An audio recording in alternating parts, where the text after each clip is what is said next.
लंबी यात्रा के लिए चलिए हमने मान लिया कि अब हम एक लंबी यात्रा पर निकलने वाले हैं और इस बार हम बात करते हैं अपनी लंबी यात्रा पर निकलने के लिए अगर हम अपनी कार का प्रयोग करने जा रहे हैं।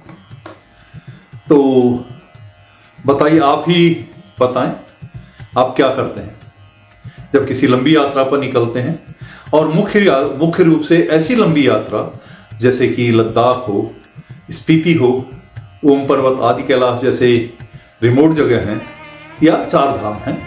तो इन तरह की यात्रा के लिए जब आपको तैयार होना है तो डेफिनेटली आप चाहेंगे कि आप अपनी गाड़ी की सर्विस करा लें। तो रुकें एक मिनट, सर्विस स्टेशन ले जाने से पहले आपको चेक कर लें हमने कार में।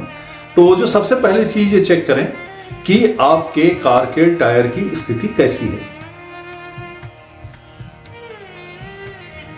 लगभग 5 मिलीमीटर के ग्रूव जरूर होने चाहिए आपके टायर के, अन्यथा उन्हें चेंज करें, क्योंकि रिमोट जगह में अगर टायर एक से ज्यादा पंक्चर होता है तो वो हमारे लिए खराब स्थिति हो सकती है। बहुत दूर दूर तक टायर के रिपेयर करने की भी सुविधाएं नहीं हैं। मैं ये अपने अनुभव से बता रहा हूं। तो आप सबसे पहले तो सर्विस स्टेशन देने से पहले अगर जरूरत है तो आप अपने टायर्स को चेंज करा लें और उसके लिए सिक्का डालें और देखो लगभग 4 से 5 मिलीमीटर अगर उसमें ग्रूव है और टायर जो है 4 साल से कम पुराना है तो आप ले जाएं। ज्यादा पुराना होने में टायर जो है थोड़ा सा कमजोर हो जाते हैं, तो ये बात का ध्यान रखें। अब आप ले गए सर्विस स्टेशन में। सर्विस स्टेशन में क्या होता है वो तो खैर चलिए आपकी कंपनी के सर्विस वाले अपने हिसाब से सर्विस कर ही रहे होंगे, पर आप जो मुख्य रूप से ध्यान दें तो ऑयल्स हैं। ऑयल्स कौन कौन से हैं? इंजन ऑयल है, तो आप सेमी सिंथेटिक या सिंथेटिक यूज करें लंबी यात्रा के लिए। और ब्रेक या गियर ऑयल है, तो एक पर्टिकुलर अमाउंट होता है हर कार के लिए के हर इंजन के लिए। और सेमी सिंथेटिक मोटुल एक कंपनी है जिसके की ऑयल बहुत अच्छे माने जाते हैं, तो आप उसके प्रयोग कर सकते हैं। मैं ऐड नहीं कर रहा हूं। और जो आपकी कार की कंपनी रिकमेंड करती है उसका ऑयल चेंज जरूर करा के ले जाएं। अगर 4-5 हजार किलोमीटर से ज्यादा चल चुकी है गाड़ी, और जितना रिकमेंडेड है ना, कि चलो 10,000 माना रिकमेंडेड है और गाड़ी 6,000 चल गई है, तो हम सोचते हैं कि चलो ट्रिप करके आ जाएंगे फिर बदल लें, पर ज्यादा बेहतर ये होगा कि आप उसे बदल लें। आप गियर ऑयल या ब्रेक ऑयल आजकल एक ही वो आता है, उसको देख लें। फिर आप देखें कि आपका जो है चेंज होने की स्थिति में है या नहीं, वो है कूलेंट। अगर कूलेंट को चेंज होना है वो चेंज करें, अगर चेंज नहीं होना है टॉप अप होना है तो उसे टॉप अप कराएं। तो गियर ऑयल, इंजन ऑयल और कूलेंट, ये इसके बाद में आप ये देखें कि आपकी बैटरी की स्थिति कैसी है। तो सर्विस के समय बैटरी की स्थिति भी चेक करवा लें। और उसके अलावा एसी फिल्टर इनकी सफाई करवा लें। अब जो है जब हम फिल्टर्स की बात कर रहे हैं तो गाड़ी में किसी भी कार के लिए 2 तरह के फिल्टर जो यूज होते हैं, एक तो फ्यूल फिल्टर है और एक जो है आपका इंजन में फिल्टर जो होता है। तो इंजन फिल्टर तो जब भी सर्विस करते हैं और फ्यूल जो है इंजन ऑयल डालते हैं तो वो चेंज होता ही है, पर फ्यूल फिल्टर जो है बहुत बार हम चेंज नहीं कराते। और जैसे आजकल की स्थिति है E20 को लेकर के, और अन्यथा भी रिमोट जगह में बहुत बार बहुत अच्छी क्वालिटी का आपको पेट्रोल या डीजल नहीं मिल पाता होगा, तो आप फ्यूल फिल्टर को भी चेंज करा लीजिए। तो हमने इंजन ऑयल देखा, फिल्टर्स देख लिए, बैटरी चेकअप देख लिया। अब जो हमने देखना है वो है सस्पेंशन। तो सस्पेंशन जब आप देख रहे हैं तो आप उससे बात करें कि मुझे ऑफ रोडिंग भी करनी पड़ सकती है, रोड की कंडीशन बहुत अच्छी नहीं हो सकती, उस हिसाब से वो सस्पेंशन को चेक कर दे। जो लुब्रिकेट होना है वो कर लें, और जो टाइट वगैरह होने होते हैं उनके नट्स उनको टाइट कर लें। सस्पेंशन के बाद जो है आपके ब्रेक की स्थिति बहुत अच्छी होनी होती है। तो ब्रेक उस साथ में आप भी देखिए वहां पर सर्विस कराते हुए। देखिए अगले जो है ना, अधिकांश गाड़ियों में क्या होता है कि अगले डिस्क ब्रेक और पीछे ड्रम ब्रेक होते हैं कार में, अधिकांश की बात करूँ, अन्यथा आज तो एडवांस गाड़ियों में दोनों तरह डिस्क ब्रेक ही होते हैं। तो जो डिस्क के जो शू हैं पैड्स के, वो उनकी स्थिति कैसी है?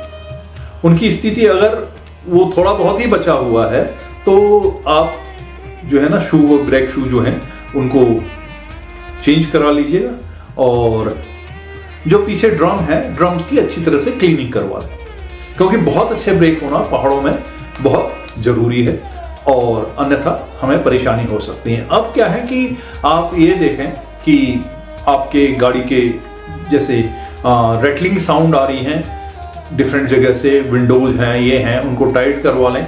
आप ये देखें आपकी चारों विंडोज सही ढंग से काम कर रही हैं नहीं कर रही हैं, और आपका जो है ये एसी सही ढंग से काम कर रहा है नहीं कर रहा है, बैटरी सही ढंग से काम कर रही है नहीं कर रही है, और जो विंडशील्ड वॉशिंग फ्लूइड है वो सही मात्रा में है या नहीं है।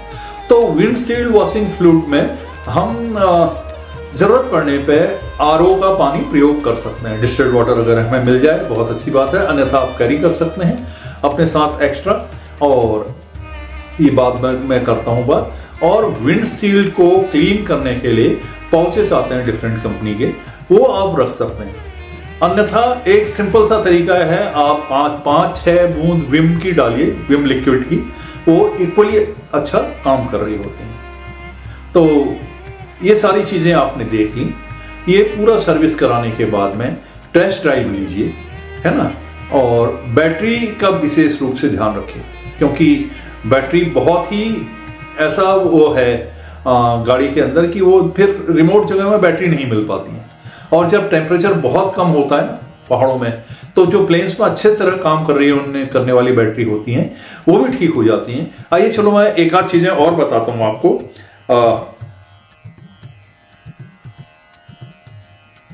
हाँ, तो इसके बाद जो है वो है क्लच बिल्कुल सही स्थिति में होना चाहिए, और अगर उसमें कोई एडजस्टमेंट होना है तो वो एडजस्टमेंट हो, और व्हील बैलेंसिंग एंड अलाइनमेंट। तो मैं एक बार फिर से रिपीट कर दूं, engine oil, gear oil, coolant, wind screen cleaning fluid, oil filter and fuel filter. हाँ, एक चीज मैं भूल गया था बताने में, वो है इंजेक्टर्स को क्लीन करवा लें अगर उनका क्लीनिंग का टाइम हो गया है, और पेट्रोल में कोई भी एडिटिव मिला लें ताकि थोड़ा सा फ्यूल लाइन वगैरह और इंजेक्टर्स क्लीन रहें। सस्पेंशन, एसी, बैटरी चेकअप, मैंने रेटली साउंड की बात कर ली है, और नट्स के टाइटनिंग की बात कर ली है, ब्रेक पैड और ब्रेक ड्रम्स के बारे में, क्लच और व्हील बैलेंसिंग, अलाइनमेंट, इसकी बात कर ली है। और जाने से ये 5-7 दिन पहले कराएं, फिर अपनी गाड़ी को चेक करें। और अभी मैं कार के जुड़े हुए जो है सर्विस के लिए ये जो पॉइंट बोल रहा हूँ, फिलहाल इतना ही। आप सब देख रहे हैं आपका अपना channel old for your move, और आप तो मुझे जानते हैं, मैं हूं आपका होस्ट और दोस्त डॉक्टर ललित मोहन सिंह नेगी, देहरादून और रामनगर से।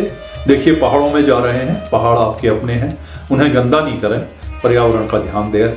और इस वीडियो को देखने के लिए बहुत बहुत धन्यवाद।